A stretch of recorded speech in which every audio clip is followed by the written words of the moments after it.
of a friendly futsal international between England and Wales. And as you can see from your pictures, the two sides just making their way out to the middle. This is the first of a double header to be played here at St George's Park over the weekend. And we'll be bringing you both games live and in entirety. Two teams, as you can see, just lining up on the halfway line. Good crowd inside St George's Park for the first of this double header. England against Wales, traditional rivals, and all lining up there for the anthems, which we'll get in just a moment. The match officials just holding the players there in the middle for the photographs and for the FA's Respect campaign. And we'll be having the two anthems in just a moment before this Futsal International gets underway. The crowd urged to get to their feet, so here are the two anthems.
And now, ladies and gentlemen, the national anthem of England.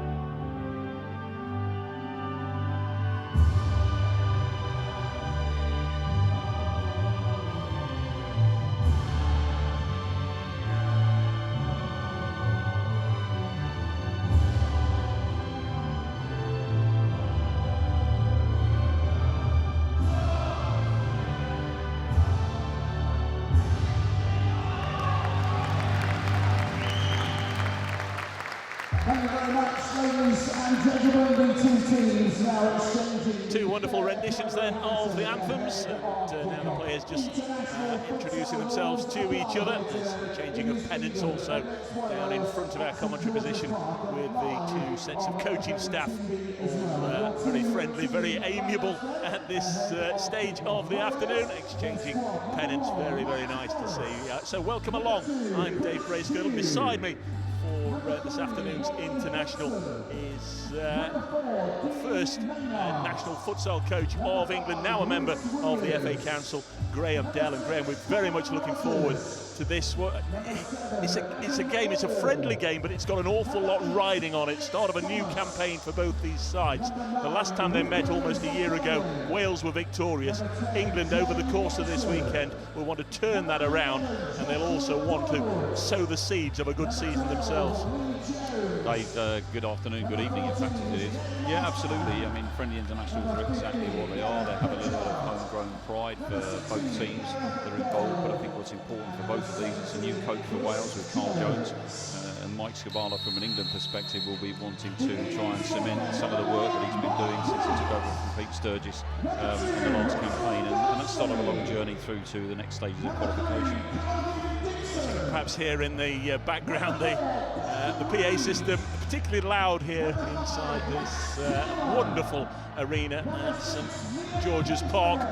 Those of you that aren't familiar, we're in Staffordshire, not too far away from the lovely town of Burton-on-Trent.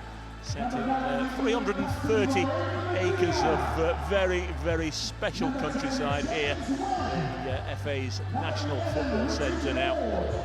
The two sides being read out over the tannoy system. We can give you the starting fives for both sides. England, Mark Croft in goal, and then they'll have Doug Reid, Liam Freeman, Rayoni Medina and Richard Ward. Rayoni Medina skippering the England side. Captain of Wales there was Elliot Thomas. The Welsh five to begin with: Matt Morris, Dean Maynard, Elliot Thomas, Rico Zulkarnian and Naeem Arsan. Our lead official for this first game is Peter Nurse, and the rest of his officiating squad: Michael Harris, Carl Jones, and our timekeeper for this match is Mitch Palmer. Obviously there are hopefully plenty of you that are tuning into futsal for the first time, and certainly with the help of Graham, we'll go through just one or two of the nuances of the game as we go along. It's all a little bit different from perhaps the traditional five-a-side you might have played in your schools or clubs or sports halls, and the main thing if you're new to futsal is you can't play off the sideboards, Graham. Yeah, absolutely. The game is designed to be played within a pitch, so you don't have the use of rebound boards, so it requires a greater technical ability from the players that are involved. So that's one of the reasons why obviously it's a game in its own right, but also a great development tool for young players. Knowing when to hold the ball, when to pass the ball, how to deal with it in tight spaces, and that's all dictated by the constraints of the pitch. So we're expecting skill and technique to be at a premium. England in all white with the Red Sox, and Wales. Always a shame when we don't get Wales in the traditional red. They're in the grey with the green piping. 20 minutes, but the clock stops. A little bit like basketball again. We'll point out the differences as we go along, but it is going to be England getting us underway, and immediately the ball played back to Doug Reid, number 4. Is Max Kilman, and on the near side, number 11 there, Richard Ward. Now Max Kilman. Wasn't listed as being one of the starters, but England have had a bit of a rethink. England keeping possession at the moment, and Wales seemingly happy to let them have it. Max Kilman plays the ball forward. There you see, also the ball is allowed to go over waist height, over head height. Again, lots of little differences in the various five-a-side leagues up and down the country, but this is a standardised competition, a national competition. As Dean Maynard plays it to his captain, Elliot Thomas. 4 of the Welsh starting 5 play their futsal for the Cardiff University Club, and the ball out on the far side. What do you make of the early stages, Graham? Yeah, I think what's interesting here is that is the way that both the teams have set themselves up. I think they're going to be a little bit tentative at the start of the game, but England for sure have probably the advantage over Wales at the moment in time, and I think what will be interesting to see is how well Wales defend, knowing many of the players from the National League structure themselves. There's Naeem Arsan. This is a good run from Arsan, and he ran out of room, and just have to check he's okay there as he clattered into the advertising hoardings, but that was a good purposeful run down the Welsh right. Max Kilmer, the tall defender, plays a lot of association football. Was on the books of Wycombe Wanderers for a while. Now Richard Ward back to Kilman. Lay off again to Ward, who plays his football in Italy, as does the goalkeeper Mark Croft. There's Doug Reid, one of England's most experienced internationals. Again, it's all about just trying to prize an opening. Kilman switches the direction of play. Nice trick from Ward. Here is Ward, fires it away, and that's a good save from the Welsh goalkeeper Matt Morris. First meaningful action, Graham. Yeah, good vision from Kilman to play the ball wide. I think that's certainly how they're going to try and attack Wales. There's a little bit of a counter-attack, but some nice work there from Richard Ward in the control to get past the defender. Almost 2 minutes gone, still goalless here at St George's Park.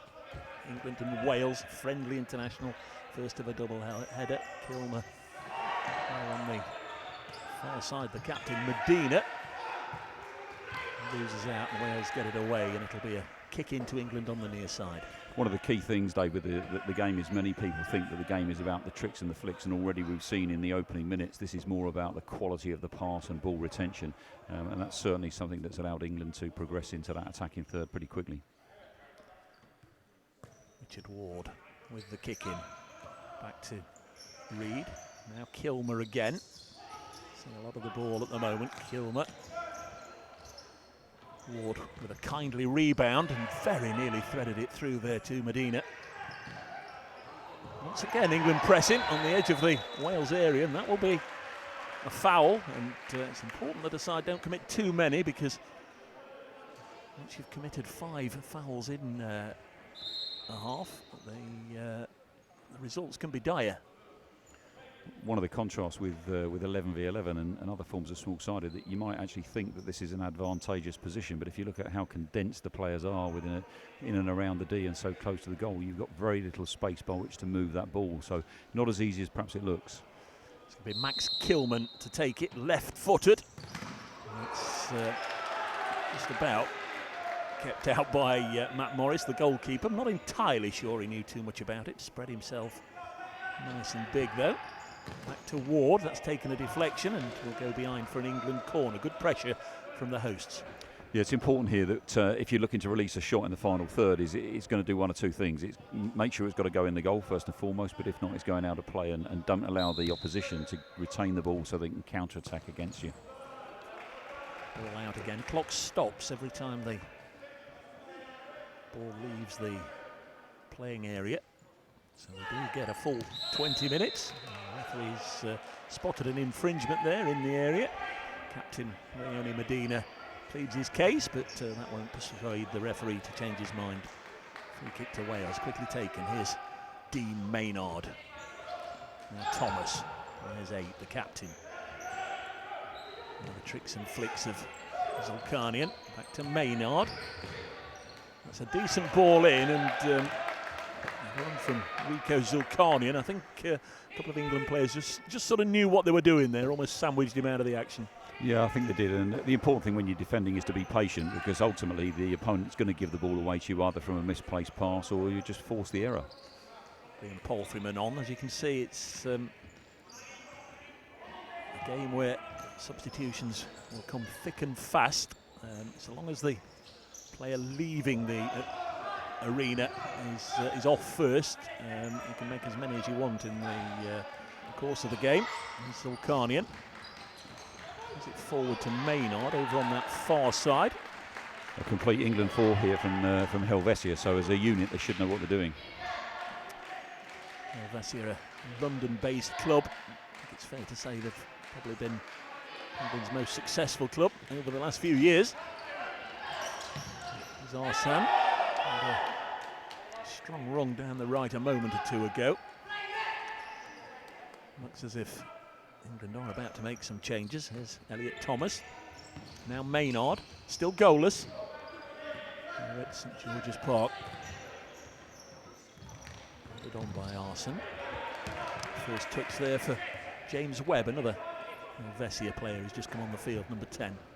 Yeah, Mike's picked a strong group of Helvetia players here. It's always important where you can to have a core, as indeed Carl Jones has with the Cardiff players, but that will give both teams a little bit of stability as long as they can keep those numbers on the pitch for as long as they can. Thomas to Naeem Arsene. He plays his futsal for the Wrexham club. There was a bit of a coming together there with Paul Freeman, but the referee decided not to take any action. Paul Freeman gets it away, and that will run all the way down to the Welsh goalkeeper, Matt Morris. Goalkeepers have 4 seconds to get the ball back in play. Good strong run from Rico Zulkarnian. Goes out for a Welsh ball on the far side.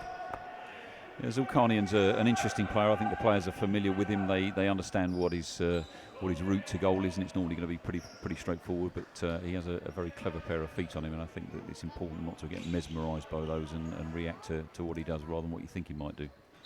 Welsh ball, Captain Thomas. And that's a decent drive from Arsene.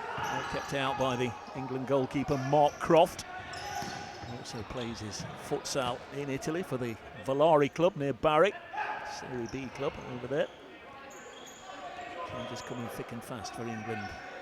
at the moment. Number 12 for Wales getting a first run out is Stuart Cook. In fact, he's not come on yet. It's gone out for another Welsh ball. Yeah, Rook at 15. I mean, you look at the size of him, he's a big player, and sometimes we might consider that players that come to futsal will be players who will be small, agile, those that tend to get disregarded by the game of 11v11. But Rook's very much against the grain with that, but he's a very capable futsal player. Yeah, Rook is on, and Stuart Cook now.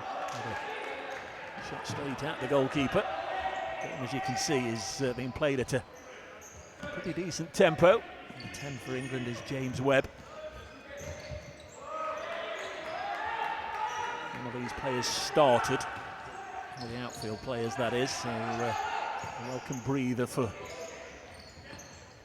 the first 4 players. That's gone out on the far side, and it will be a kick into Wales. It's interesting to watch the England players here, Dave, because if you go back 5 or 10 years, we were struggling to control the ball and keep the ball together for 5 or 6 passes, and we're consistently now getting string passes together of 11, 12, 13, 14, and that's important in this game. You have to retain the ball, and it's a great game for teaching young players the value of that ball possession. Good challenge there by James Webb. It's important he didn't go to ground. Sliding tackles are outlawed. Another stinging left-footed shot from Naeem Arsan, and we've seen that 2 or 3 times from him. Looks to have got a good dig on him, doesn't he? Yeah, he does, and I think players will often try the chances from distance, but statistics will tell us that you need to get that ball inside the D, and that's where the greater number of goals are scored from. England in white, of course. Paul Freeman, number 6, out to the far side. Here's Stuart Cook. Back to Paul Freeman. Helvetia teammates. And Paul Freeman again, deep in his own half. Of course, there's always lots of movement in the other half of the field. Trying to get open. So come out to Will Rook. Trying to barge his way through, and a scrambled clearance away by the Welsh defenders. So there'll be a kick in now on the far side, roughly at a point where it's hit the ceiling of the stadium to England. 4 seconds to get that ball back in again. You can see the referee's arm lifted up. Near side is Stuart Cook. Now Paul Freeman. It's just gone out on the far side. There'll be more changes. Wales, in fact, are going to make 4 changes here. It's their ball in.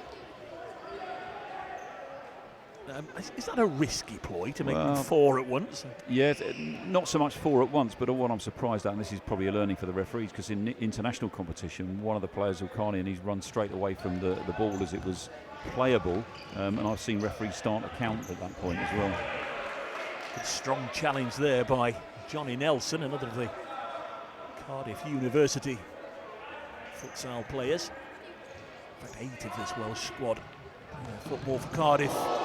It's a decent effort there by the England number 2, Russell Goldstein.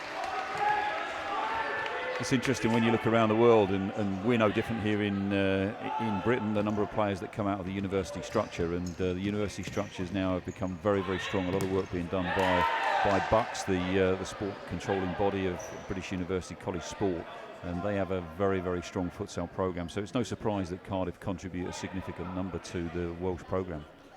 Rhys Williams was penned deep inside his own half there, and in a bit of trouble, so he's put the ball out to safety. Number 3 for England is Calvin Dixon. 12 is Cook. There's Goldstein, who had that shot a moment or 2 ago. Still 0-0. Crowd enthralled. The family and friends, of course, of the players in the crowd. We've got a couple of matches prior to this international as well. Those players have stayed on to have a look. There's Rhys Williams, now 11 for Wales. On the far side is Joshua Dorwood, and it's gone out for a Welsh ball. Good bit of maturity from the England players, composed on the ball, not panicking, making sure they secure that pass, trying to play the ball forward. But for me, I'd like to see a little bit more penetration into that final third. Ball forward from Johnny Nelson are coming together there. Just checking that all the players are okay, and the man penalised, I think, is the England number 3, Calvin Dixon. Hear me, ref, he says. I think he says that every week. So it's going to be a Welsh ball. Rhys Williams to take it. In fact, we haven't got a ball. We've lost the match ball. There we are. The timekeeper for this one, Mitch Palmer, throws a spare ball on. The ball's going to be left. England, can they get something on the break here? Very nearly opened up for Calvin Dixon there, just for a fraction. Graham, it was 2 against 1 in England's favour, but Wales really quick to get men behind the ball. Yeah, absolutely, and that's the key bit with defending. Try and deny, delay and deflect. Try and hold the attacker up as quick as you can and get bodies back to defend the ball.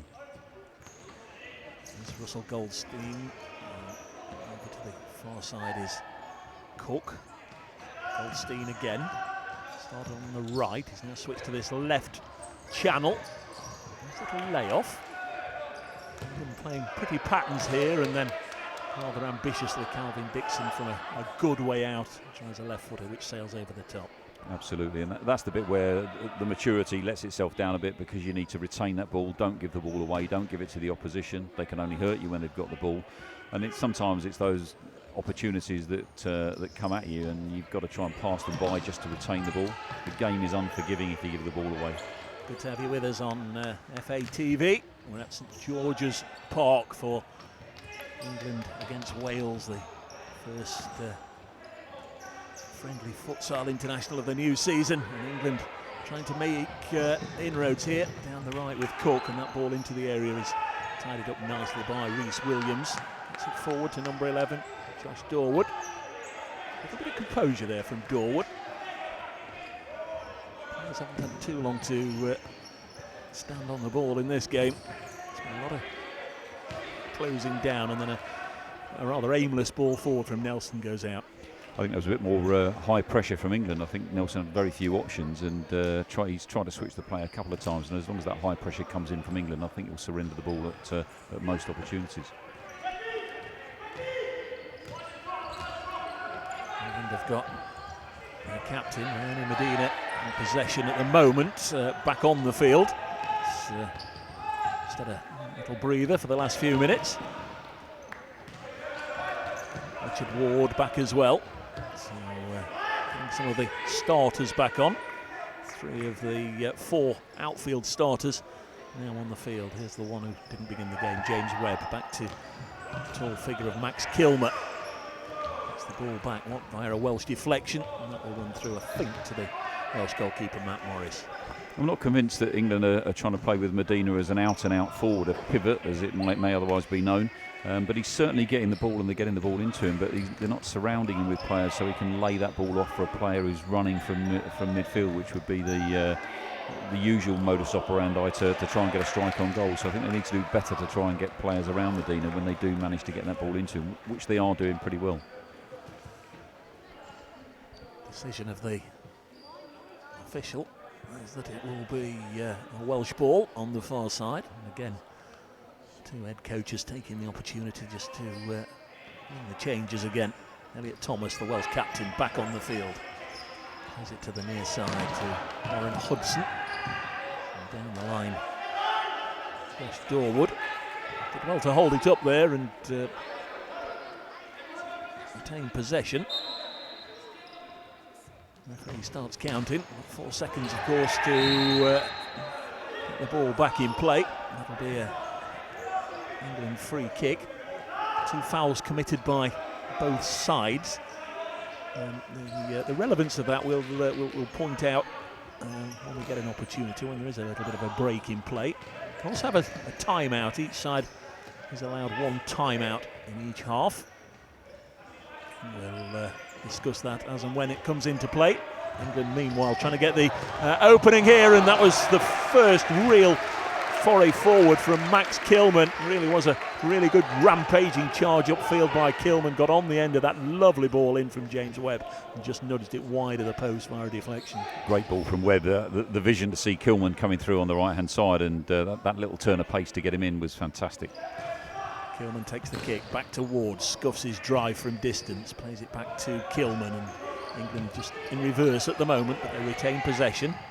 Here's Kilman, who took the corner a moment or 2 ago, and now he's deep inside his own half. Got to be careful here, Dave, because they can't use the goalkeeper. So once the goalkeeper's released it, the goalkeeper can't touch it again unless he's moved into the opposing half. Or the ball's been touched by an opponent. So very much relies upon players getting round the back of the ball carrier, certainly if they're the last man, so that they can try and get that ball forward. Rico Zulkarnian back on for Wales, and England throw on the equally experienced Doug Reid, number 4. Elliot Thomas. Good ball forward, finds Zulkarnian, and that was a very decent attempt from an acute angle. Just finds the side netting and behind for an England ball. Look at the clock away to our right. We're just past the halfway mark in this first half. We've got 9 minutes, 50 seconds or so to go before the interval. 15-minute break. There'll be plenty of activity, believe you me, between now and the break, as the tempo hots up. These sides both looking for an all-important early goal. It's a poor ball from James Webb, crossfield ball, nobody there.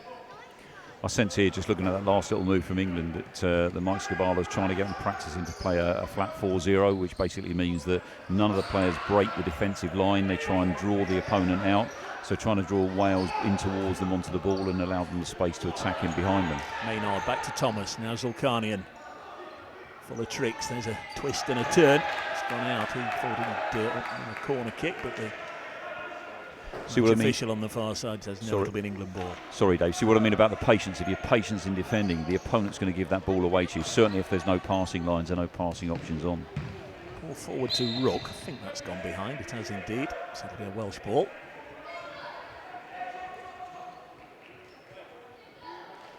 Even Stevens at St George's Park in this friendly futsal international between England and Wales.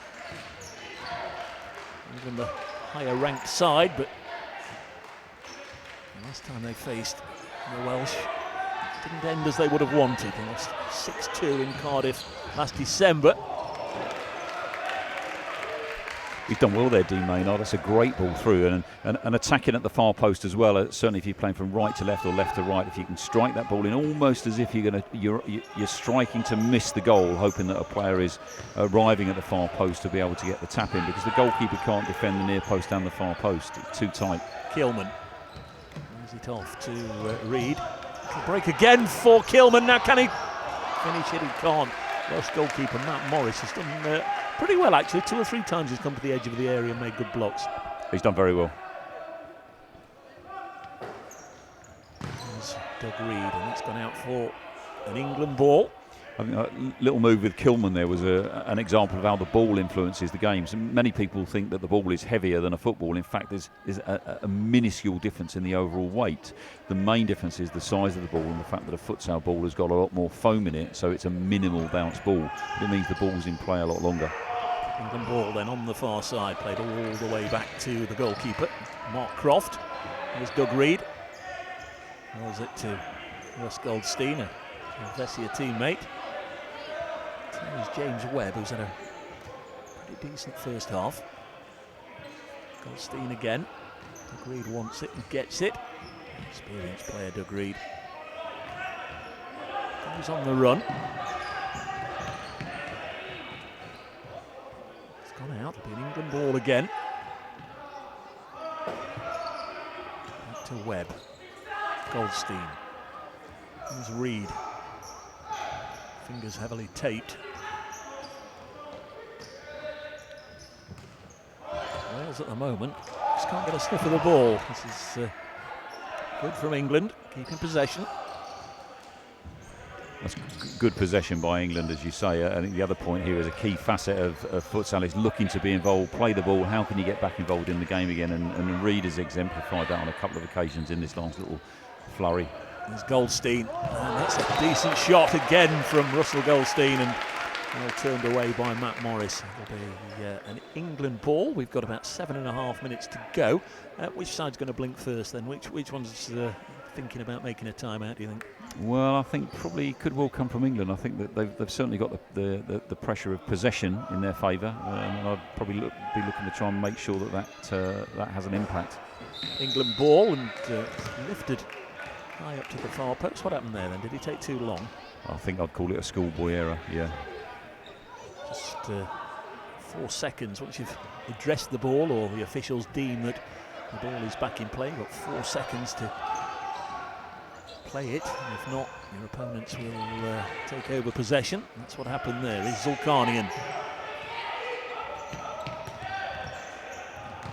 Thomas, the Welsh leader, and here's one for Graham Dell to head. Oh, in his younger days, he'd have put that one away in the top corner. Couldn't quite move quick enough. Neymarson back on the field, and he's lost out here. Zulkarnian missed a trick there, really. Elliot Thomas will tidy up and clear his lines, I'm sure. Gets it away up towards Maynard. Goldstein's with him, can't afford to lose possession here. In fact, wins the ball over on the far side, gets the verdict. 6 minutes 53 left in the first half at St George's Park. England 0, Wales 0. That's a missed opportunity for me there. I think Zulkarnian and Wilson, I think it was, were exposed there. They were definitely split apart from their other two. There's Doug Reed, now Russell Goldstein. 14 on the far side is Jordan Edge. I think this is the first time we've seen Jordan, isn't it, this evening so far? Yeah, Manchester Futsal Club boy. They've got a good programme running there with the development squad as well as the players, and a lot of commitment from the club there in trying to set a structure that brings players through, and Edge is certainly one of the starlets that they've got. Also on the field is Will Rook, the tall number 15. He plays his futsal at Loughborough University. Not too far away from here. Reed now finds Will Rook. Back to Doug Reed again. A bit of patience there from Reed. Wily campaigner. Jordan Edge. Back to Reed. England being penned back. It's good pressing by Dean Maynard and Rico Zulkarnian. Still Doug Reed. Wants some help. Finds it with Rook. And, Doug Reed unable to get any sort of breather at all then, because he has to go scampering after that one. England playing deep in their own half, and eventually all that Welsh pressing gets them the ball back. Good pressure by Wales. They've done really well there to force the error. But you'll see again, one of the intricacies of the game here is the control with the sole of the foot that buys you that little bit of extra time to get the ball out of your feet, ready for the next pass.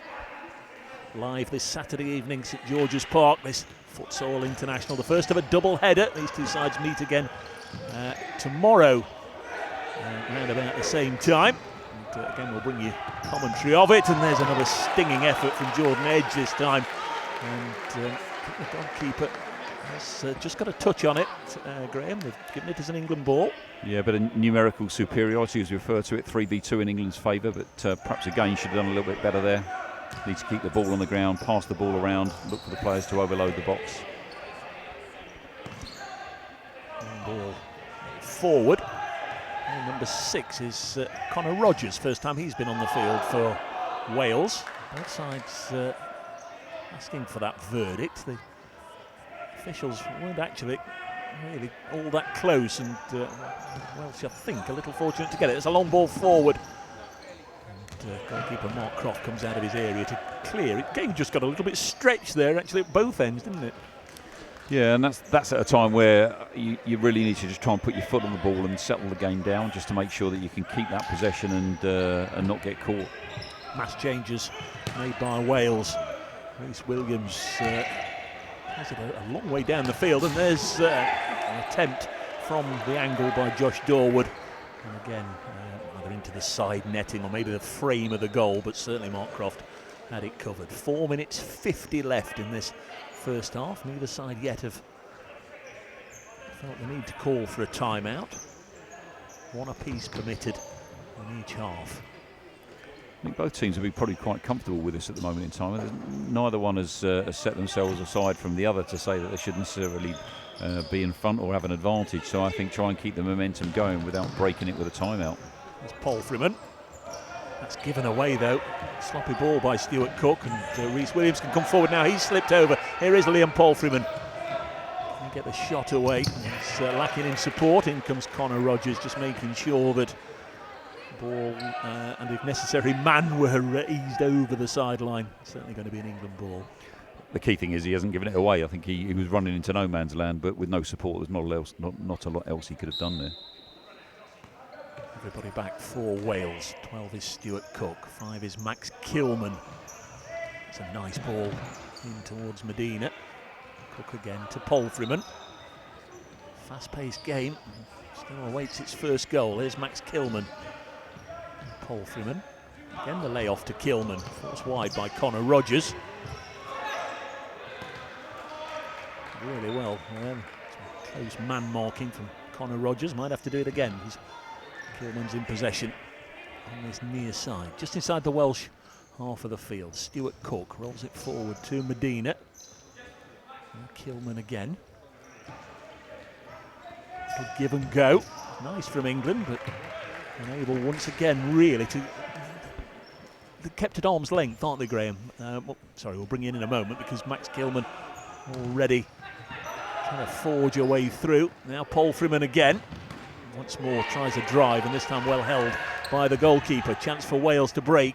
Ball thrown out, and it will go out on the near side. Yeah, Cook does well for me. I remember seeing him one of his very first games, and he's really grown and matured in the game and learnt himself a lot. And from ball possession to... If you watch him when he's on the ball, Dave, he has that ability to buy that little bit of extra space by feinting to move or feinting to play. And he's a player that I could sit and watch all day long because he really has the ability to create that little bit of extra space that gives him a benefit. A rare aerial duel. We don't get too many of those, or we haven't had too many of those in this particular game so far. There's Freeman. Good half for England. Medina. It's a lovely ball with the outside of the boot out towards Kilman. Out on the far side. I don't think we've mentioned it, but in case you were wondering, no offside in futsal. So goal hangers come along and have a game. That's a key challenge for young players coming into the game, because if they come from an 11-a-side background, they'll always want to play on the last defender rather than playing in behind the last defender and stretching the play. England ball. Can they get this breakthrough as we eat into the last 3 minutes of the first half? That deflection goes behind. Stuart Cook again trying to seize the opening. Decent right-footed effort, but deflected away for an England ball over in the far corner. With FA TV, England versus Wales. And we await the first goal at St George's Park. It's plenty of power, but not too much accuracy from Stuart Cook, and it remains 0-0. And again, the Welsh make 4 changes.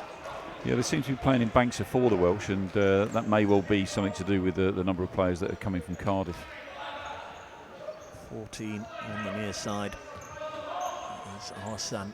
I like the look of him.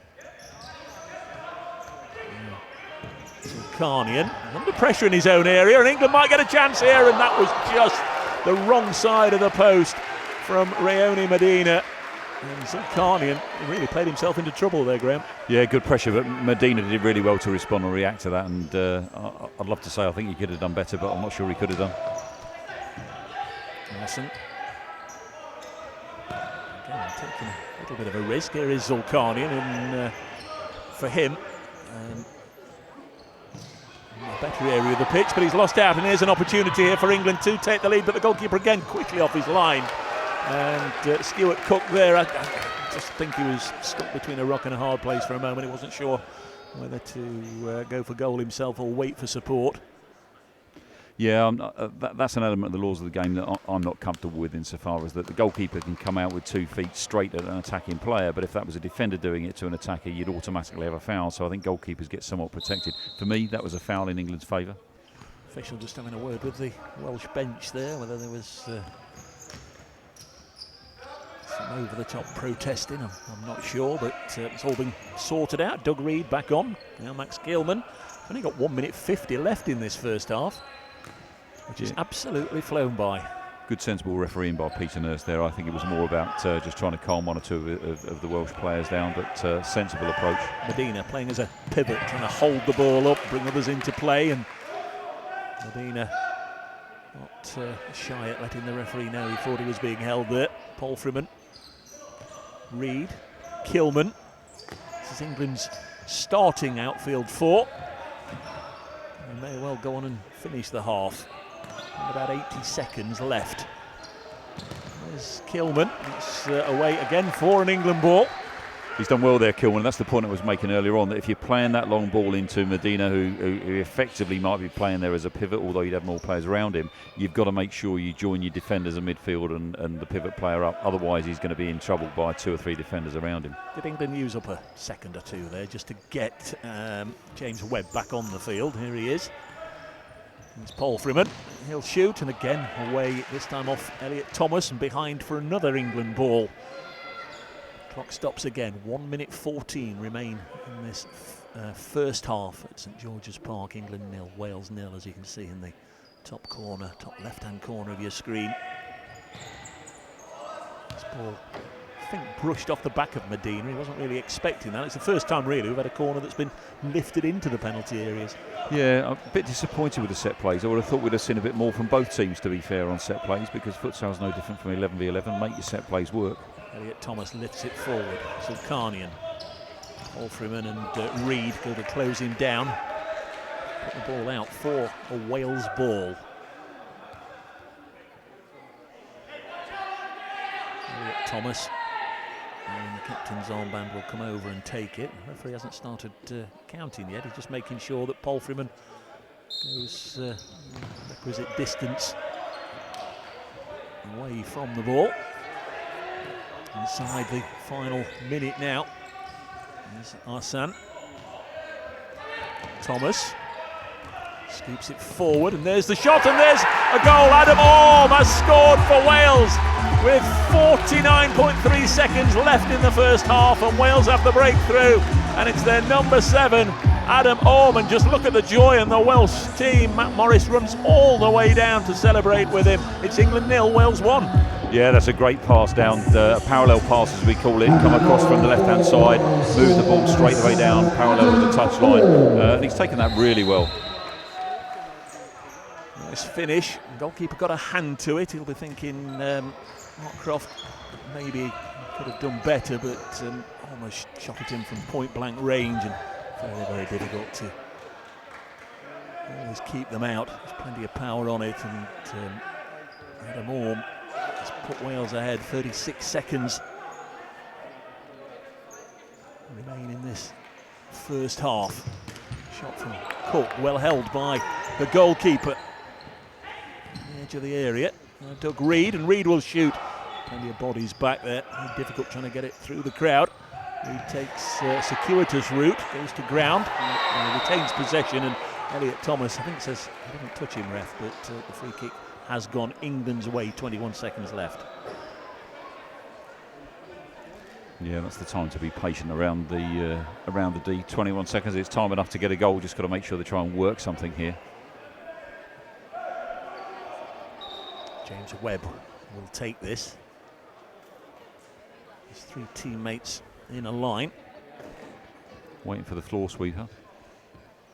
The problem with the surface is that once you get some form of sweat or water onto the surface, it becomes like an ice rink. So the referees are just taking a cautious approach to make sure that any moisture that has been left on some sweat from one of the players' shirts, as an example, is cleared up before it presents a risk to the player. I think both teams have played really well here in this half, and I think either team to go in a goal down would be somewhat disappointed. A fantastic goal there for Wales, and well worked, and they themselves have been patient in defending, soaked up a lot of pressure, but it just goes to show that you have to defend as well as you can attack as well. So the 3 outfield players waiting for this are Reid, number 4, Rook, 15, and Jordan Edge, number 14. And it's turned in, and England will go in all square. Lovely goal from Jordan Edge. That was nicely played, nicely worked free kick, and England are level. It's England 1, Wales 1.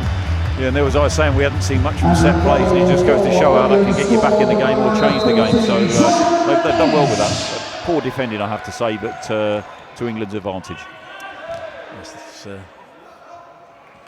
imagine the Wales bench will be particularly unhappy about that, having conceded in playing terms just around about a minute after they'd taken the lead.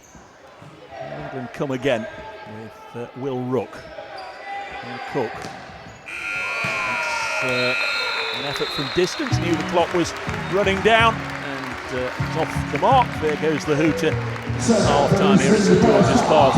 It's England 1, it's Wales 1. We had to wait 19 of the 20 minutes for the first goal, and then 2 in the last minute of that first half. Adam Orme putting Wales ahead, Jordan Edge tying it up. Your thoughts on the first half, Graham Dell?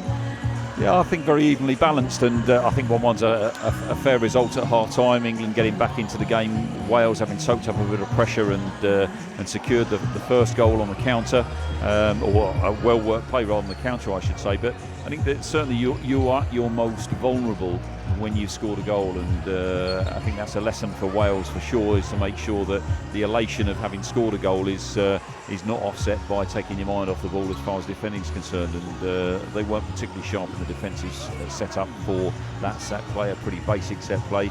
I've been impressed by both teams with the quality of ball control and passing, the maturity that's been shown by the England players. I think that certainly Mike Skubala is trying to do something to change things, and Carl Jones very much the same as well, and maybe there's a little bit of counter there, one trying to do something and the other one countering it off again, and that working in both directions.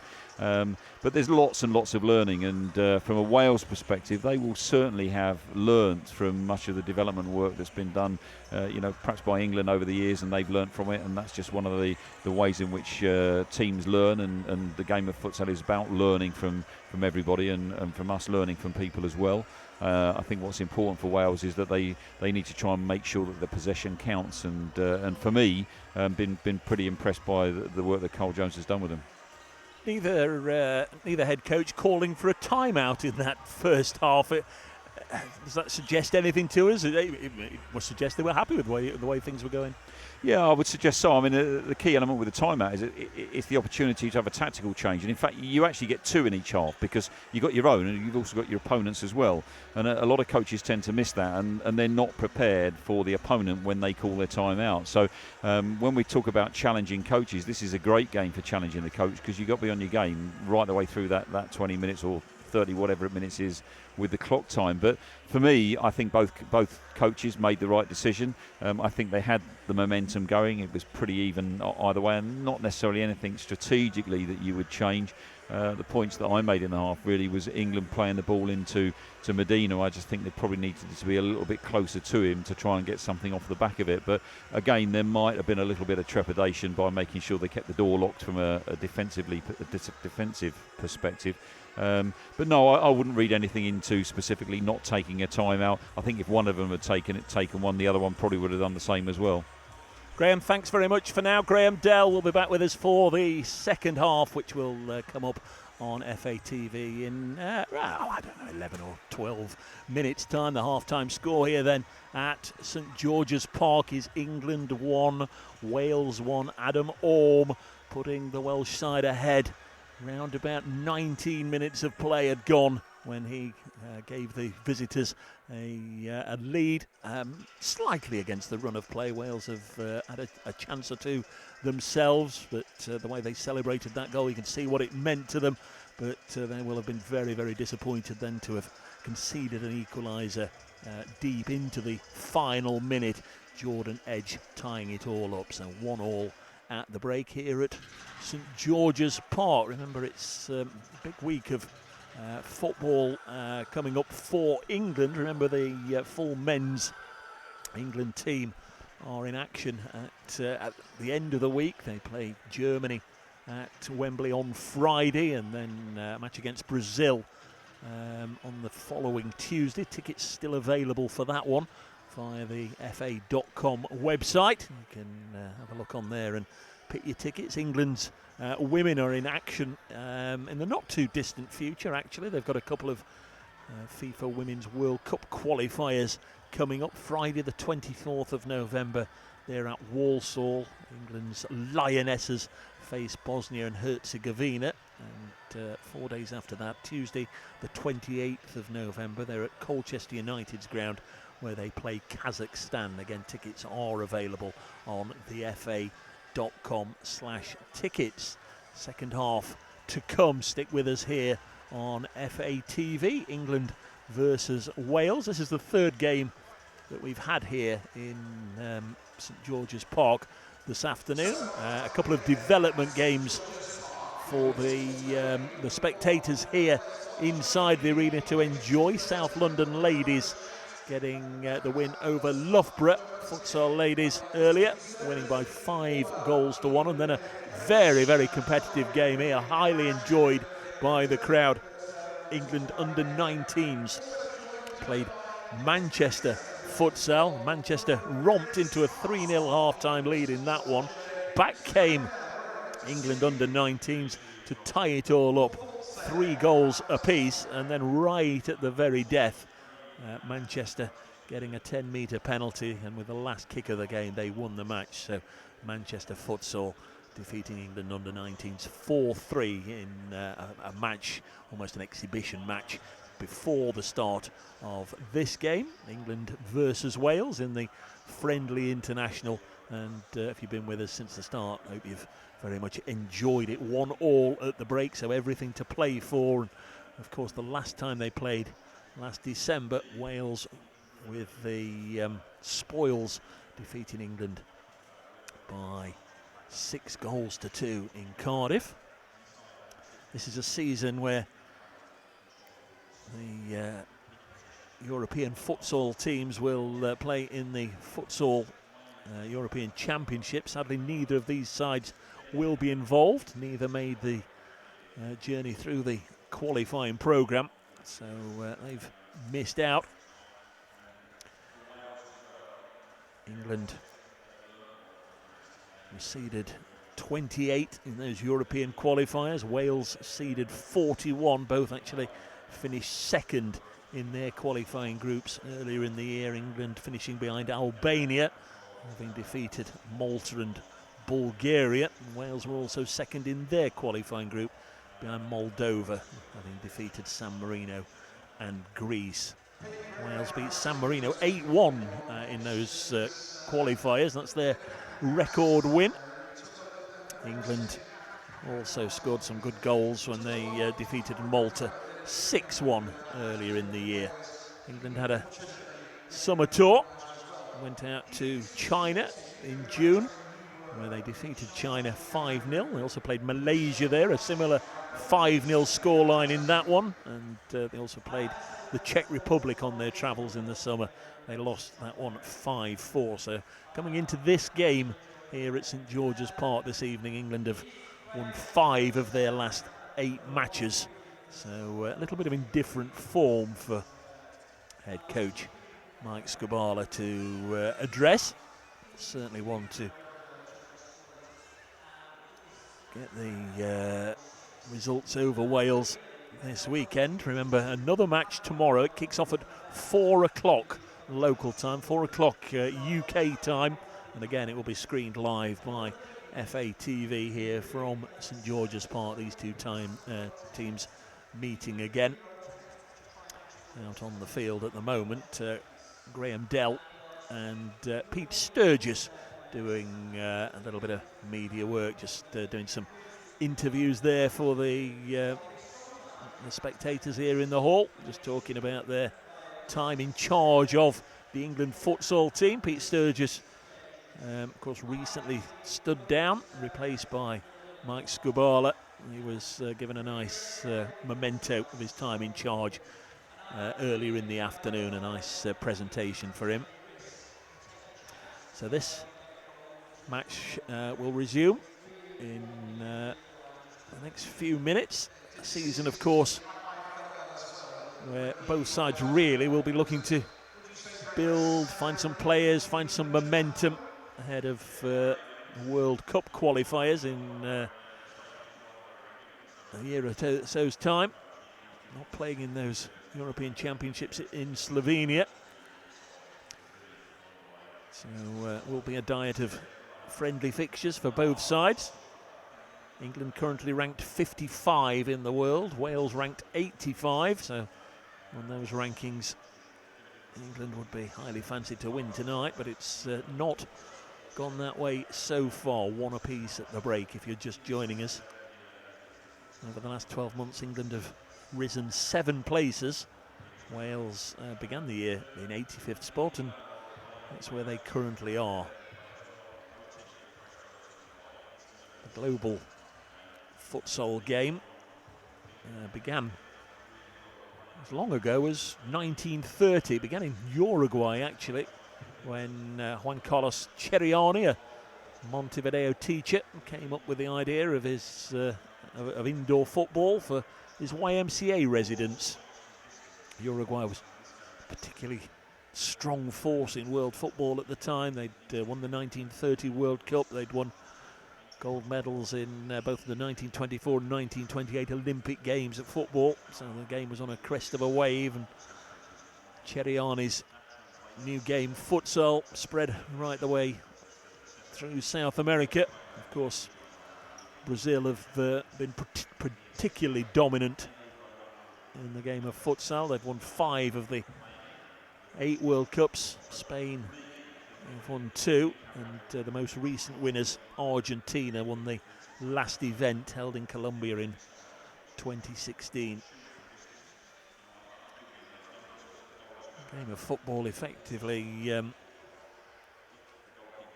futsal effectively translates as hall or lounge football, a game that was initially designed to be played indoors, and of course the rules have been developed over the years now, and we have the game that we see in front of us. Spectators that left the arena at half-time making their way back in. We're only a few moments away from the sides returning for the second half.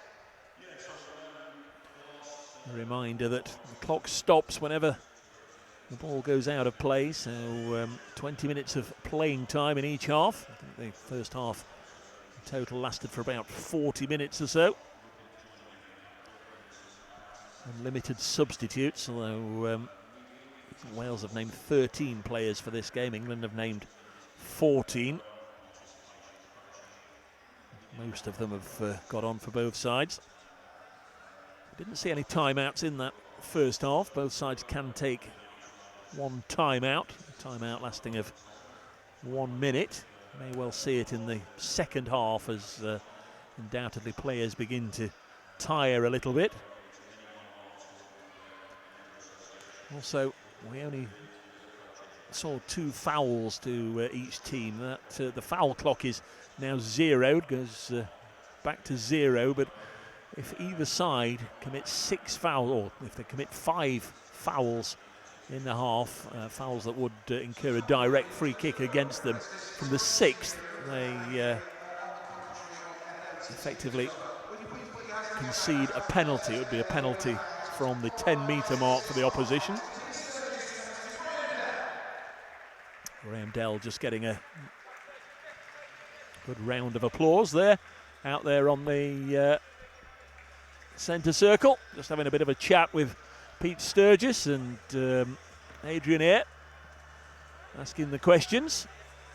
And whilst they were just finishing their little interview, England have made their way back out there.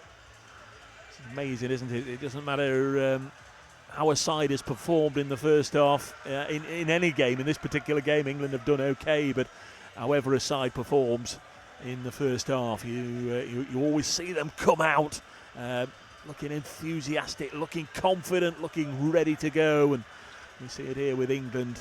They're all out there geeing each other up. We're still waiting for the Wales team to re-enter the arena away to our right, and Elliot Thomas, their captain, leads the Welsh team now as we look away to our right. So 1-1 at the end of that first 20 minutes, with Wales taking the lead just before the break through Adrian Orme, and then Jordan Edge tying it up. 2 goals within the space of around about 40 seconds really in terms of playing time. Wales will be particularly disappointed, as we were saying, to concede as they did from a set play so close to the end of the first half. Graham's been out there, had his standing ovation from the spectators here at St George's Park, and rejoin me. Nice, I guess, to have a bit of a catch-up with Pete Sturgis out there in the middle. Yeah, we obviously Pete took over from me when I moved on in 2008, and we still work really closely together.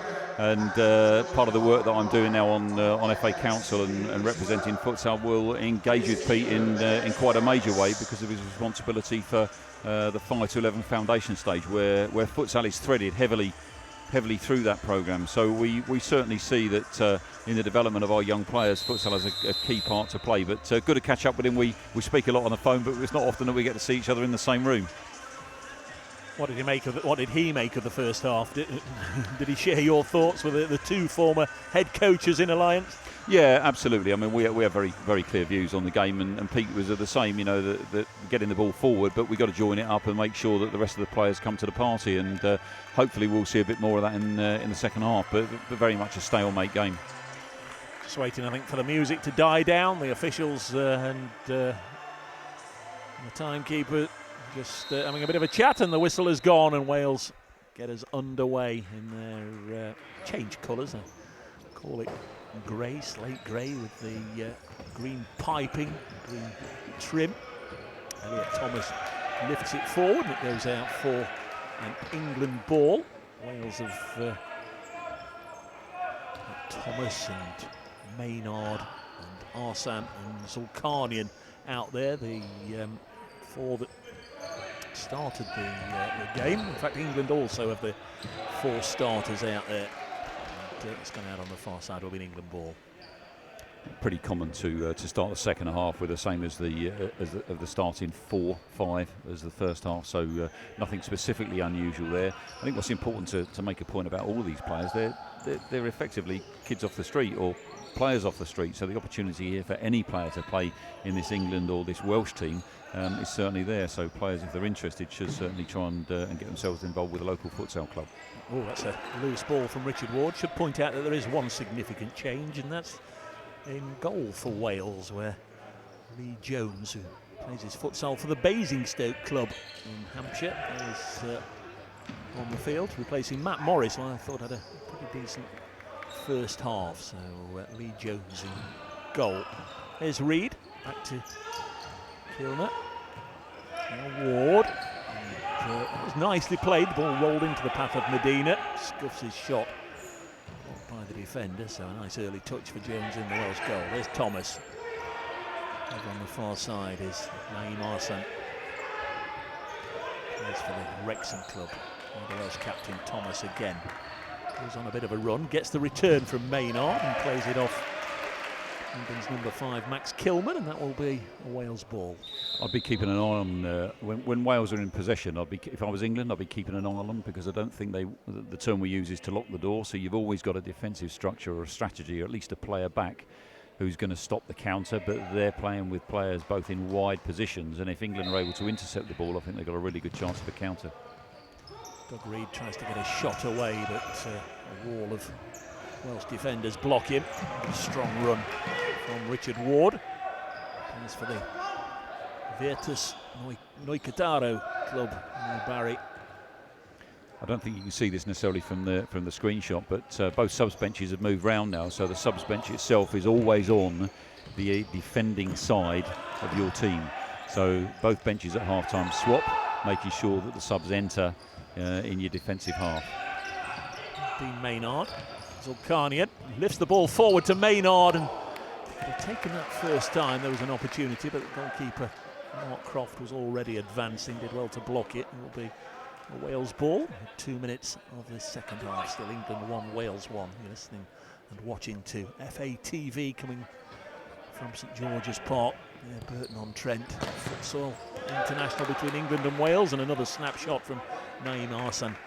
Deflected behind for another Wales ball, and their skipper Thomas takes it quickly, and another shot from Arsan deflected behind. It's good for the stats, I think, but he's a little ambitious. He's trying a shot pretty much every time it comes to him. Yeah, he was, and I'm not sure that ball wasn't out before Croft got a hand on it, actually.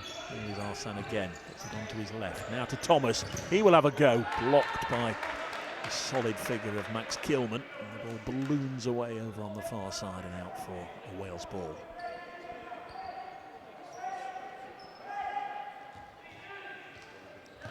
Crowding engrossed. One of them will be watching futsal, I think, for the first time.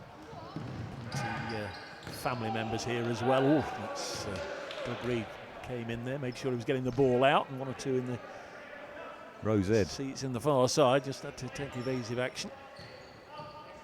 Another effort from distance by Arsene, hit his own man, and that's going to be a foul. Arsene says he was past me, and he was past you. I'm not so sure Arsene can complain about that one.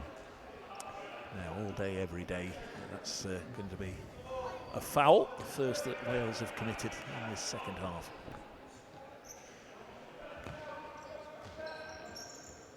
Paul Freeman, Kilman. 12 for England is Stuart Cook. Back to Liam Paul Freeman. Over to Medina. It's a solid challenge from Stuart Cook. He certainly was going to dispossess Zulkarnian there. Liam Paul Freeman surges forward and plays it back to Kilman.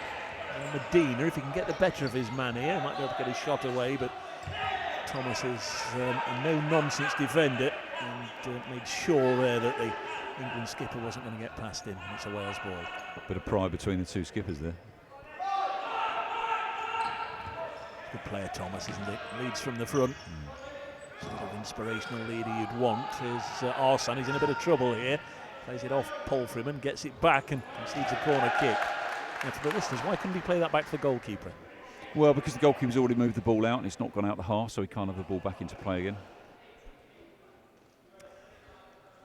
So there you have it. And it's resulted in an England ball. It's a poor shot. All a little bit scrappy at the start of this second half, in truth. We've got 16 minutes and 42 seconds remaining in the second half here at St George's Park. This the first of a double header this weekend, England versus Wales, and the two sides play again tomorrow, 4 p.m. kickoff here in the UK, and we'd very much love you to join us then. Stuart Cook, against number 12, rolls it out to his Helvetia teammate Liam Paul Freeman. Thomas again wins the ball for Wales, and it's out for a Welsh ball. A couple of triggers coming from the Welsh keeper. As soon as that ball's gone over, he starts his run a long way behind the goal, and their activity starts the moment his feet touch the ground. So he's probably not delivering the ball till he gets to the edge of the D, but they're already on the motion. So England need to be aware of that. There's Dean Maynard. Arsene. Put out by Paul Freeman. Both teams stretching the play here. I think there's more goals in this game as it moves on. Cat and mouse contest so far.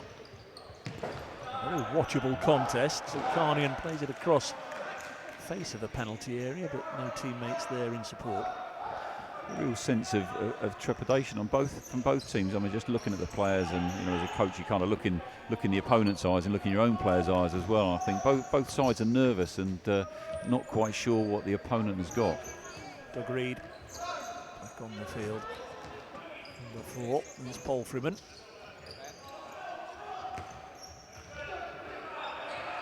Zulkarnian. Go back to the goalkeeper. Now Thomas.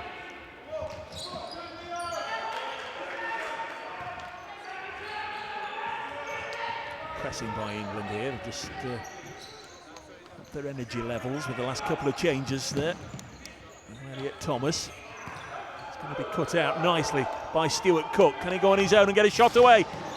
Drills it into the side netting. Some oohs and ahs from the spectators on this side of the ground, but the Welsh are relieved to see it being given as a kick out from the goalkeeper, a roll out from the goalkeeper. About 15 minutes remain. Rhys Williams on now, number 5 for Wales. Near side 10 is Johnny Nelson. Williams again, back to Nelson. Slight figure, he's given that one away to Paul Freeman in a dangerous position. And that's poor from Johnny Nelson, but it was his initial ball there really that made his team into trouble. Yeah, it's... We need to be a bit careful now, Wales, because that's 5 minutes gone and 2 fouls on the board. from an England perspective, I think if they just keep hold of possession and keep trying to run at them, that foul count certainly will start to ramp up pretty rapidly. So it's a direct free kick here. Stuart Cook will take it. You'd imagine he'll give this plenty of wallop, as they say. Lots of bodies, though, between him and the target. And as we always see in the outdoor game, the longer version, there's plenty of pushing and shoving in penalty areas when there's a set play. Here is Cook then. Rolls it off towards Paul Freeman. Telegraphed a little bit, and the Welsh defenders can get it away. And in a way, that was a little bit of a wasted opportunity for England. It's unlikely that he would be able to score the direct free kick. There were so many bodies in the way. There's Paul Freeman again, back to Stuart Cook. Cook goes on his own, and that's very close to striking the roof. There's Rhys Williams. Paul Freeman, I think, has played that with his hand. Just update us quickly on the regulations if the ball does strike the roof. Yeah, if it hits the roof, then it will be a kick-in to the opponent at a point level on the touchline where it hit the roof. It's very close, but didn't quite. So Rhys Williams now. Similar sort of scenario that we just had at the other end. And here is Nelson. Gives it back to Williams. Does lose out again, and England now on the break with Liam Paul Freeman. Live wire, plays it across the area. Dorwood with the sliding challenge to repair the damage. Now Wales on the break, and there's a sliding challenge by Manchester's Doug Reed. I'd just like to see England perhaps trying to play a little bit tighter with each other here. I think there's a little bit, they're allowing a little bit too much space for Wales to come at them, and certainly when the as they get a bit more tired and the pass goes a bit slack, then they're leaving themselves slightly more vulnerable.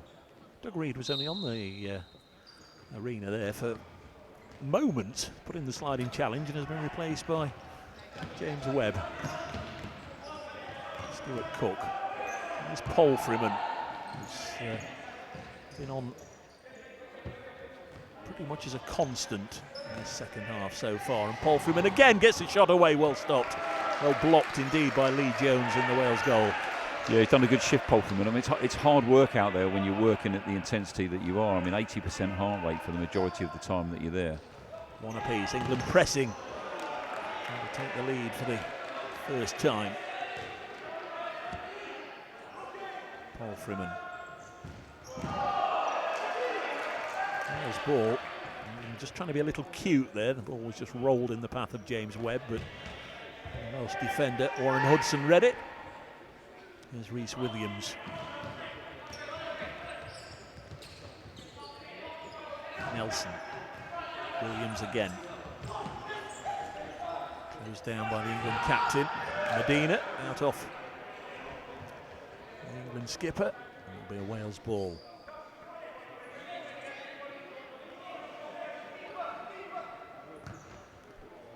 It's taken all the way out to Josh Dorwood. Get it back though. I've got a feeling he might be trying to get Rook off here just to try and get a Helvetia 4 on there and give him a bit of stability. There's Nelson. Won by Webb. Two is Russell Goldstein. He had a couple of stinging drives in the first half. Goldstein, the number 2, has just come on for his first playing time in the second half. In case you're wondering what you can hear, there's a baby crying just a metre or two to the left of Graham Dell. You can perhaps pick up the sound. In fact, to be fair to the youngster, I don't think it is actually crying. It's gurgling away with excitement and happiness. You'd imagine perhaps its father is out there. I think Mum's come in an England shirt and they're supporting England, certainly. But perhaps Daddy's out there representing his country. If he is, his side are drawing 1-1 at the moment, and they might have some defending to do here because Wales have the ball on the far side on the halfway line. Yeah, the game's gone a little bit flat now. I think they've neither team has necessarily an idea, in my view, to try and unlock the other, but maintaining possession seems to be key for both of them, and trying to get the ball forward is a priority. But I think both teams doing really well defensively here, Dave, which kind of cancels it out. The danger, I mean, we often see it in 11-a-side football with European two-legged matches. The danger is when you're playing a double header over a weekend, both might think, take a draw from this one, and then we'll build on that and go for the win tomorrow. Yeah, absolutely. It's interesting because I remember when Platini was president at UEFA, and he went to watch an opening game of one of the European Championships, and it was a 0-0 draw, but an absolutely spectacular game. He threw his arms up in the air saying, I don't like this game, it's not exciting. And I think sometimes that we think that a 0-0 draw or a 1-1 draw is perhaps a bit of a dead-end road, but when you look at the quality of the work that's on the court, certainly from a futsal perspective, it can be pretty breathtaking. Wales are making wholesale changes again, 4 changes. Back come Elliot Thomas, and the goal scorer, number 7, Adam Orm, is on for the first time in the second half. Also got Naeem Arslan back on, and Rico Zulkarnian. There he is, the Cardiff University man. There's several of them out there at the moment. Elliot Thomas, he loses out, and this is played nicely to Dixon. Goes on his way, and Jones makes a decent save there, just thrusting out his right arm and parrying it away and out to safety. Good defending, I have to say, by Wales. Was indeed, almost last-ditch defending there. That was nice from England. Almost found a way through. Calvin Dixon, number 3, getting the shot away. Body's back there. Thomas dinks the ball over the top, but just too much on it. It's very difficult to lift the ball over a player and almost get any backspin on it, isn't it? Yeah, I mean, they're lifting the ball to try and make it stop dead in the tracks, but I actually think they'd be better. I mean, in that situation, Orm's made the run, let him make the run and stretch the play, and then just pass the ball amongst the defenders and start to build and create your attack. England ball on the far side, the tall figure of Max Kilman back out there. Number 5, here he is. Brings it forward and can go all the way through to Jones. Arslan plays it forward. Nice flick on with the head there of Adam Orm, the Llandarcy man. Yeah, England forcing the error there. Again, detracted between the 2 defenders and the 2 forward players, almost setting themselves up by force of what Wales are doing as a 2-2, but forcing the defender to play a long ball with not a lot of success of retaining it. Kilman, near side, Webb, rolls it towards Dixon. It's gone out for a Wales ball. 11 minutes to go. Both goals coming in the space of a minute or so towards the end of the first half. Orm putting Wales ahead. Edge tying it up. Don't think we've seen Jordan Edge in the second half. Sure we will. There's Arslan. Going out for an England ball. And Arslan kicked it away there, I think, just to enable 1 or 2 of his teammates just to get back in a covering position. Yeah, those are the sort of things for players to learn in home internationals like that, because on the international stage with foreign referees, they're not going to be so forgiving, even in a friendly. Goldstein scuffs his effort. It takes a deflection. Will be an England ball. Crowd getting into this a little bit. The precursor to this was a match involving England under 19s, and had lots of chanting from the youngsters as that game went on. Greatly encouraged to do so. Not necessarily heard it so much in the full international. Got a errant crossfield ball, and it's out for a Wales kick in. 1 apiece here at St George's Park. The first of a double header here. He's going to penalise Max Kilman, I think, there, and it's going to be a Wales ball. It's interesting, you mentioned earlier on about the 10-metre penalty, and of course if you can get the number of penal offences against the opposition up to 5, 6, 7, 8 and so on, will become a 10-metre penalty only with the goalkeeper to beat. And Wales were on 2 with just under 5 minutes having gone in the second half, and we've got another 5 minutes that have gone, and no further fouls on the board. Neymar's. I thought he was going to have a shot for goal there, you know, Graham. Sold me the dummy from this Yeah, distance. I saw your leg move. He was going to drill that one towards the target. You never know, might just take a nice ricochet. 10 for England is James Webb, one of the many Helvetia players. Can't quite pick out. So yeah, with the 5 fouls, if you can run at the players and try and draw the foul and get the foul count up, you've got a better chance of trying to get a bit of distance in the scoreline. Nice little 1-2 played there between Webb and Goldstein, but at full stretch, James Webb just can't wrap his leg round it, get it on target. I think there's going to be some more changes, and once again it looks as if there might be wholesale changes. Neither side yet tempted to ask for a timeout. A couple of changes made.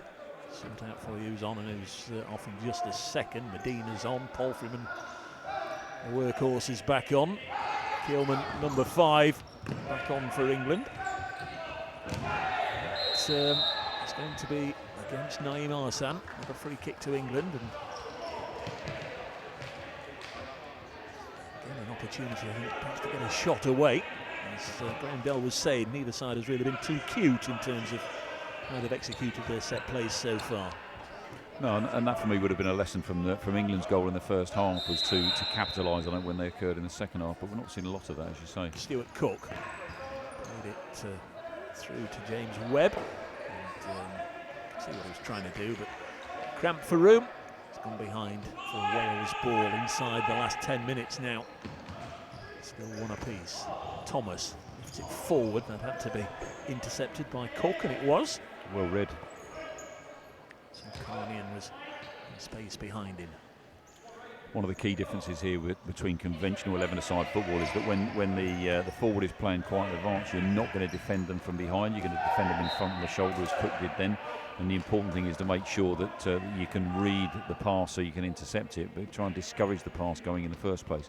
If you try and defend the player from behind him, then Zulkarnain in that situation is just going to pin the defender and try and roll him. So again, a significant difference from 11v11, but a transferable skill to 11v11 as well. 9.5 minutes remain, still one apiece. Doug Reed. And Paul Freeman. Travis Stuart Cook. Lots and lots of movement in the other half of the field once they were playing the ball between themselves, with Medina just trying to get open, just trying to get away from his man. It is again really where you are looking just to get the upper hand on your individual marker if you can. That's what it's all about, really, Graham, isn't it? Yeah. 1 against 1. If you can have the better of your marker, the one that's closest to you, then it's bound to benefit your side. Long ball forward, headed away by Doug Reed. Finds his skipper, Medina. Lifted again forward by Cook. Nice little play by England. Best move of the game. Will end up in a goal for Liam Paul Freeman. Wonderful football from England. And they take the lead inside 9 minutes remaining. England 2, Wales 1. Liam Paul Freeman with the close range finish. And that was lovely, lovely futsal play from the hosts. Yeah, that's a great goal, and I think for me it's demonstrating that once the shot's gone in, you've got to be on your toes, ready to pick anything up, the pieces that occur once the goalkeeper's got to parry on that ball. But the point you were making about 1v1s earlier on, the game is about 1v1 challenges and matching up with your opponent, seeing how many times that you can beat that opponent and becoming better at what you do. And again, these are all transferable skills to the bigger game of football, as well as being an exquisite skill within futsal. There's the goal scorer, Paul Freeman. I've got to say, there's probably no one's worked harder or deserved a goal more than Liam Paul Freeman out there in the England white. He's had a very, very good game indeed. He's put a shift in, hasn't he? Has indeed, and a real mix-up at the back there between goalkeeper and captain. Results in an England corner. Jones and Thomas certainly not on the same wavelength there. Well, they were both waiting for each other, weren't they? Yeah, they were, and they're vulnerable. And the next couple of minutes after you've conceded a goal is always the point where you're more than likely, certainly from a developmental point of view, and I would consider both teams here still in the developmental stages, that's when you're more likely to concede a goal. So from England on the ascendancy, need to make sure they capitalise. For Wales, they need to be cautious. England lead 2-1. Paul Freeman to Cook. Near side is Doug Reed. There is Paul Freeman. He'll let fly again and off target this time. Behind 2-1 England lead. Again, wholesale changes made by Wales. They need a response. And then coming on are Maynard and Williams and Rogers and Dorwood. It's a fairly optimistic ball forward. England easily win it back. Medina. There's Cook. Paul Freeman. Medina. As well there. Took two Wales players out of the game in retaining possession. Doug Reed. Well, they've got to chase the game a little bit now. They trail by 2-1. They got their noses in front just before the break. A nice aspect of England's play here is that every player wants to be back involved in the game. As soon as they've released that ball, they're looking to see how they can get back involved again, or trying to start the rotation so somebody else can move and put them in a position where they can receive the ball. And then you've got to be hungry to be involved in it, because that creates the passing opportunities. Make the three players, the outfield players who don't have the ball, making it easier for the player who has the ball. There's Dorwood. Chaperoned towards that far sideline by Cook. And out for an England ball, and again, England were going to make a change, but skipper told to stay on just for a moment. There's Doug Reed, who made his England debut as long ago as 2008.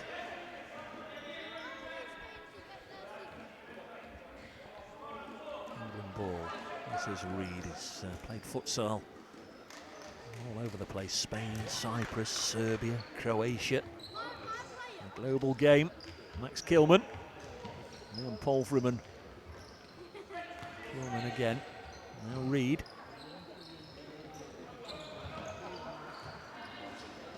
Yes, they've got to come and get the ball, I fancy. England with their noses in front.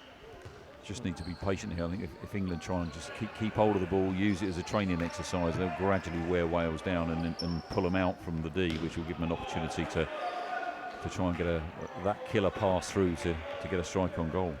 Ball out again, so the clock stops. 6 minutes 44 to go in this second half. England leading 2-1. Goals from Jordan Edge and Liam Paul Freeman.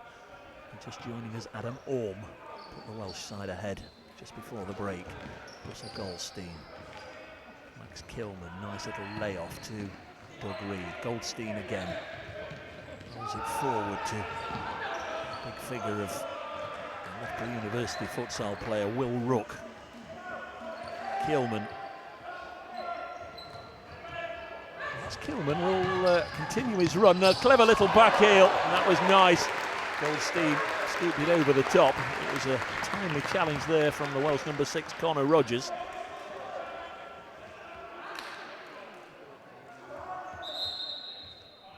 Waiting for the ball to be returned to Jones, the Wales goalkeeper, and then the referee will once again deem it to be back in play, and his hand aloft to signify that 4 seconds on the maximum before the ball comes back in play. Jordan Edge is on now, number 14 for England there, just receiving the ball. He scored England's first goal. They're doing all right here, Wales, despite being behind. I think we have to remember that England were once in a position that they were at a developmental stage, but they're certainly more advanced at this stage in the development than we were. So they just need to be patient, and eventually something will come and everything will click. Kilman.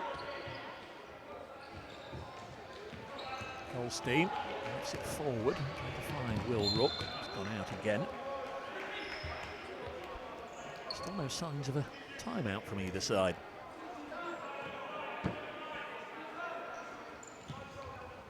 Here's Williams to his goalkeeper Jones. Kilman made sure that Dorwood wasn't going to be able to get round him there and chase after that one. Goldstein. There's Jordan Edge, 18-year-old, plays for Manchester. And through their under-19 programme and then into England's under-19s. And forced his way into the full setup. Just over 5 minutes remaining. I mentioned earlier on that Manchester have done well with players like Edge. I mean, it's a great example. As if you get a club structure in place, you're able to develop. Kilman just got underneath it, scooped it away, and now we do have a timeout called by Wales, a 60-second timeout, the first of the entire match. 5 minutes 24 seconds remaining. Chance for both head coaches to just get together and just discuss tactics over the closing 5 minutes. And in the Welsh case, they've called this timeout and try and find a way to get back into this contest. Yeah, I would guess they probably have, and I think he's probably going to try something. May well be even looking to try and power play. I mean, for them to try and get a goal back, gets them back in the game again.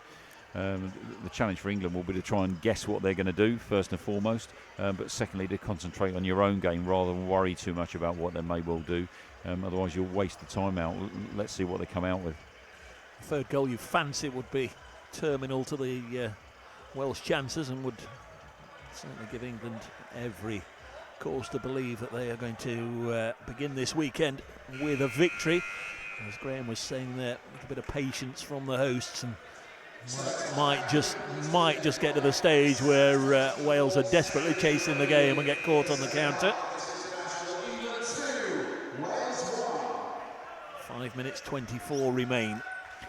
I was mentioning earlier, Dave, about the work that Manchester have done, and there's a number of clubs that are doing it, but with Edge on the pitch, it's a good example that if you get a good club structure in place, you work in the community and you run development programs, then you will start to feed players through to the senior futsal team, and that's important for the game in its development stage. Clock's running again, and whatever they talked about in that little huddle, the Welsh huddle away to our right, it certainly wasn't a case of, well, let's give England the ball back straight from the restart, which is what goalkeeper Jones did.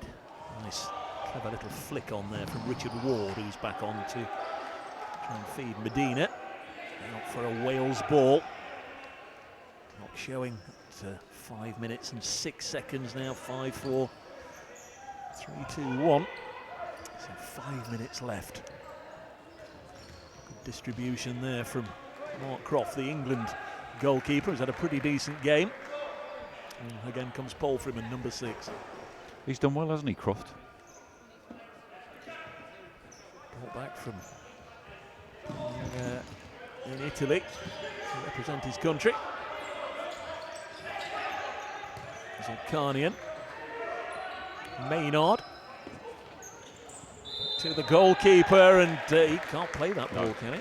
No, it already said not gone over the halfway line, so to be fair to the referee, well spotted. So it'll be an England indirect free kick. But this is also where you need your players to understand and watch the game. You've got to be watching what's happened and what's going to happen, because the players themselves should know that the goalkeeper can't touch the ball there.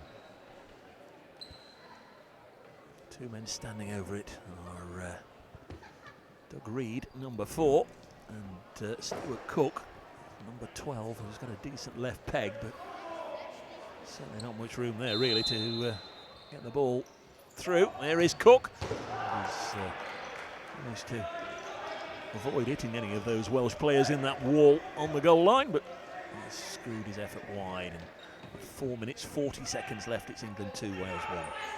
Slight lack of joined up thinking there, unfortunately. Headed out by Medina. England captain. He's going to lead his side to another victory. We've had a change here for Wales. They've withdrawn their goalkeeper Lee Jones and playing with an outfield player.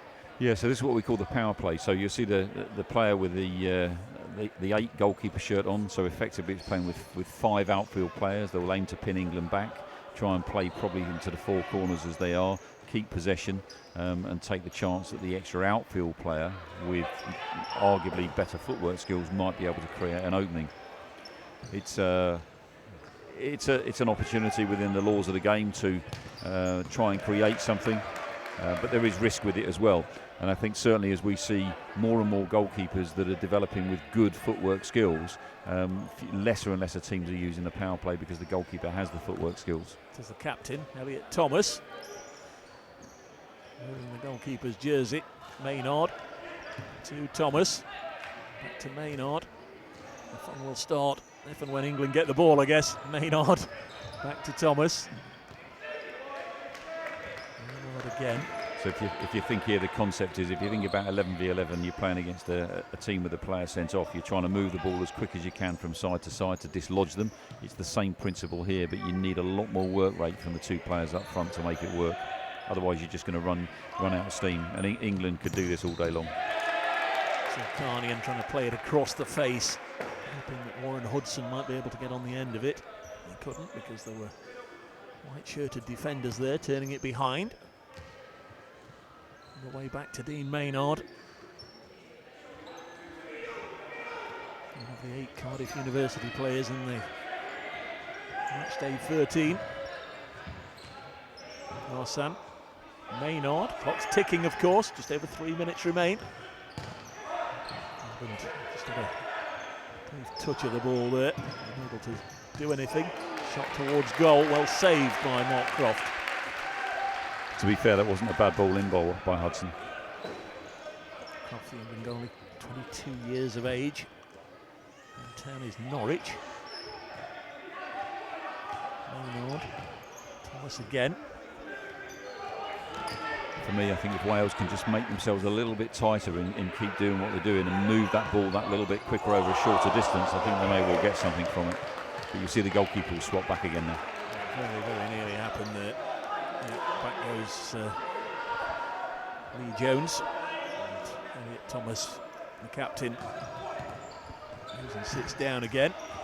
England are about to make a timeout. They can't do it whilst Wales have possession of the football, but England have got it now. And Mike Skubala says we'll have a timeout here, and I'm guessing that will be to just to alert his players as to how best to cope with that. Should Wales play similar tactics the next time they're in possession? Yeah, I mean, two things probably. One is to take a little bit of heat out of the game because they're on the defensive rather than the offensive, and then to make sure that they've got a clear understanding amongst them as a group about how they're going to deal with it.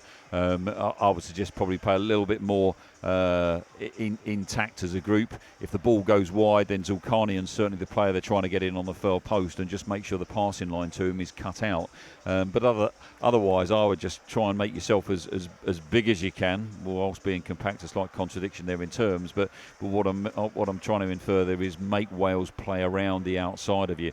But if it does come wide down into the top corners, make sure that you cut that passing line. That's the voice of Graham Dell, FIFA's futsal development consultant. Real pleasure to have him with us on FA TV today. For this, the first of a double header here at St George's Park this weekend, England versus Wales. Second match tomorrow afternoon, kicks off at 4 p.m. UK time, local time.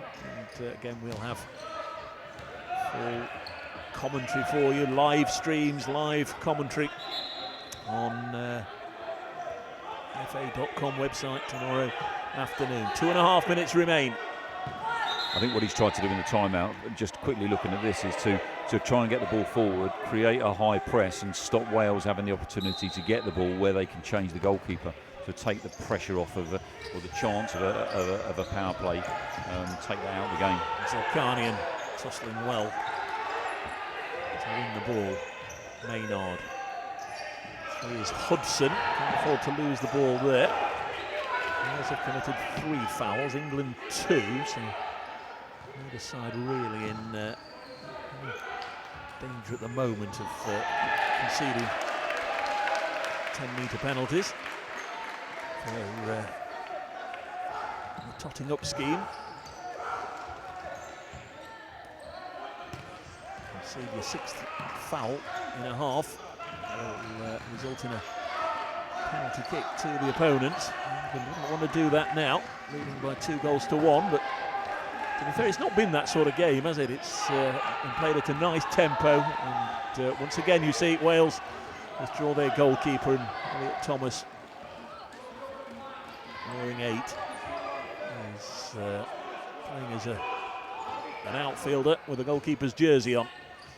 So applying pressure now to Dean Maynard in the middle when he's got the ball. That looks to be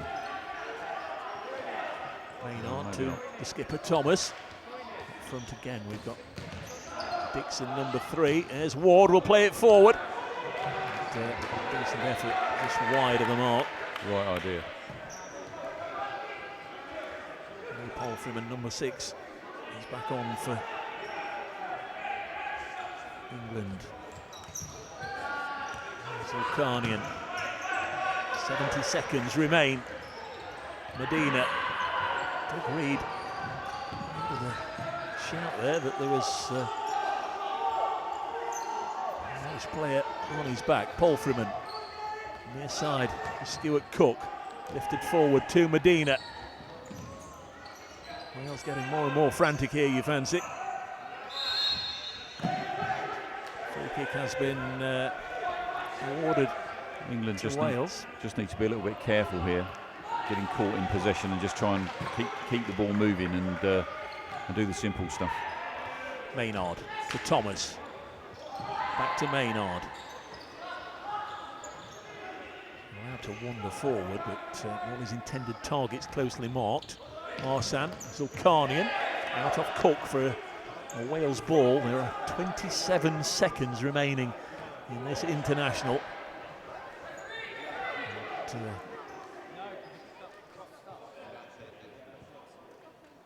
just checking on is that Goldstein. Just checking that he's okay. He slipped over there, trying to get the ball and throw it back in play. There is an effort from distance by Maynard, way off the target. And that might be it for Wales. 18 seconds remain, and that should be it. England. I've seen goals scored in 2 seconds, Dave, so hold on just a minute. There's Paul Freeman. No foul committed. This is good work by Will Rook. The Welsh defender's nice and honest and has ensured that England get the ball back. 4 seconds, 3 seconds, 2 seconds, and England are going to win this game now. And there is the hooter, the full-time hooter. And England have begun this weekend of double-headers with a 2-1 victory over Wales. And it was the Welsh side that took the lead to Adam Orr just before the break. There wasn't enough time to reach the interval though before Jordan Edge levelled it up 1-1 at the break, and the only goal in the second half from Liam Paul Freeman. It's got to be up there, got to be one of the contenders for man of the match. Wales huffed and puffed. England, Graham Dell, probably just about deserving to win that. Yeah, I think so. A close contest between two home nations, and impressed by Wales, very impressed. I think their development has been pretty rapid. It's going to be challenging for them moving forward, as indeed it is for England, and both coaches building new teams with some new and also some established players as well, trying new things, different things, both young coaches. And I think they've got to be applauded for trying to do something a little bit different and trying to change the way in which they may want the groups to play. You've been in this scenario before, a weekend of double headers. Another game to come tomorrow afternoon. Wales obviously will be back looking for a little bit of revenge, but if England can build on this victory with another win, then they really will be set up for the rest of the season.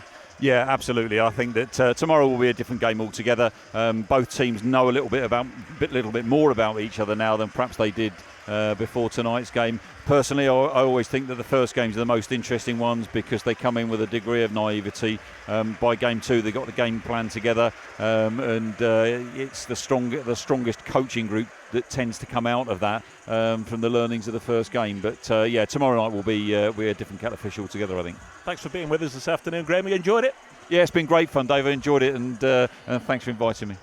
It's Graham Dell, England's first national futsal coach. Many thanks to Graham for joining us on the commentary this afternoon. Very much enjoyed his incisive comments. So there it is. England have got their weekend off to a winning start. They defeated Wales by 2-1. Adam Orme putting the visitors ahead. Jordan Edge equalising. That's how it was at the break. 1 apiece in the second half. Liam Paul Freeman with the winning goal. England have got their campaign off to a decent start. They've got their weekend off to a winning start. They've emerged victorious. Both sides will have plenty to think about though, and we'll return tomorrow afternoon. Another game that you can see here on FA TV. We'd love you to join us. 4 p.m. kickoff. Remember, 2 hours earlier than the game kicked off today, and we'll look forward to speaking to you then. It's full time then from St George's Park. From Graham Dell and myself, Dave Bracegirdle, thank you for being with us. We leave you with the full-time score once again. England 2, Wales 1.